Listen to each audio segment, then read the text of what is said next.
ओम नमो भगवते वासुदेवाय। स्वागत है आपका हमारे चैनल दिव्य श्रीविका में। आज हम आपको पौष मास की कथा का अध्याय 9वां सुनाने वाले हैं। भगवान परशुराम को कौन नहीं जानता।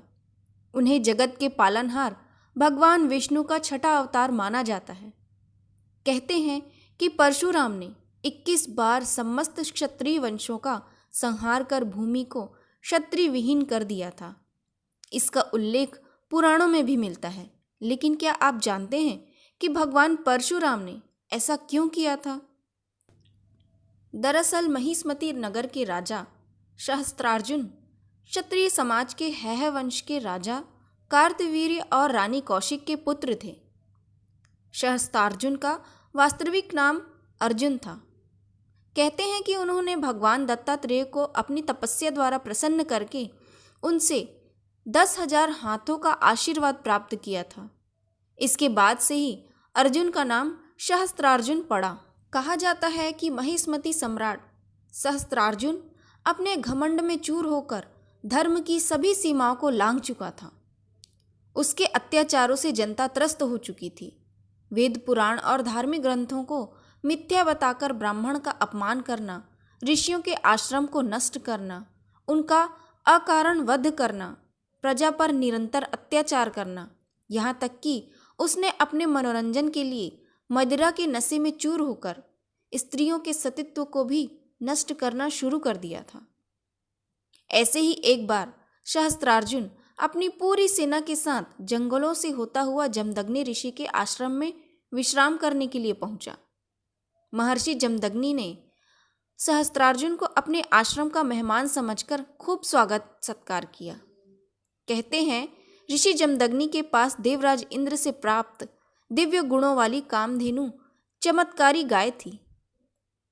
जमदग्नि ऋषि ने कामधेनु गाय की मदद से देखते ही देखते कुछ पलों में सहस्त्रार्जुन की पूरी सेना के लिए भोजन का प्रबंध कर दिया। कामधेनु गाय की ऐसी अद्भुत शक्तियों को देखकर सहस्त्रार्जुन के मन में उसे पाने की इच्छा जाग उठी। उसने ऋषि जमदग्नि से कामधेनु को मांगा, लेकिन उन्होंने ये कहकर उसे इनकार कर दिया कि ये गाय ही उनके जीवन के भरण पोषण का एकमात्र जरिया है।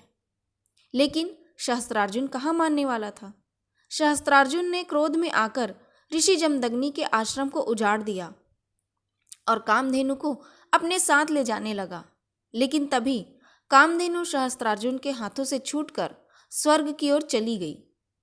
इसके बाद परशुराम अपने आश्रम पहुंचे तो अपने आश्रम को तहस नहस कर देखकर और अपने माता पिता के अपमान की बात सुनकर क्रोध में आ गए और उन्होंने उसी वक्त सहस्त्रार्जुन और उसकी सेना का नाश करने का संकल्प लिया।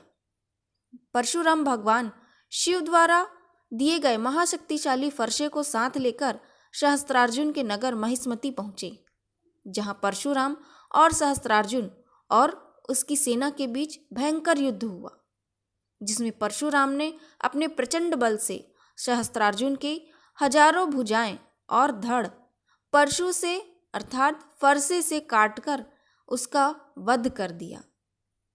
सहस्त्रार्जुन के वध के बाद परशुराम अपने पिता ऋषि जमदग्नि के आदेशानुसार प्रायश्चित करने के लिए तीर्थ यात्रा पर चले गए। लेकिन तभी मौका पाकर सहस्त्रार्जुन के पुत्रों ने अपने सहयोगी क्षत्रियों की मदद से तपस्यारत ऋषि जमदग्नि का उनके ही आश्रम में सिर काटकर उनका वध कर दिया। सहस्त्रार्जुन के पुत्रों ने आश्रम के सभी ऋषियों का भी वध करते हुए आश्रम को जला दिया। तभी मां रेणुका ने सहायतावश अपने पुत्र परशुराम को विलाप स्वर में पुकारा। जब परशुराम माता की पुकार सुनकर आश्रम पहुंचे तो माता को विलाप करते देखा और वहीं पास ही पिता का कटा सिर और उनके शरीर पर 21 घाव देखे। यह देखकर परशुराम बहुत क्रोधित हुए और उन्होंने शपथ ली कि वह हैह वंश का ही नहीं बल्कि समस्त क्षत्रिय वंशों का 21 बार संहार कर भूमि को क्षत्रिय विहीन कर देंगे। और उन्होंने अपने इस संकल्प को पूरा भी किया, जिसका उल्लेख पुराणों में भी मिलता है। जय श्री विष्णु हरि।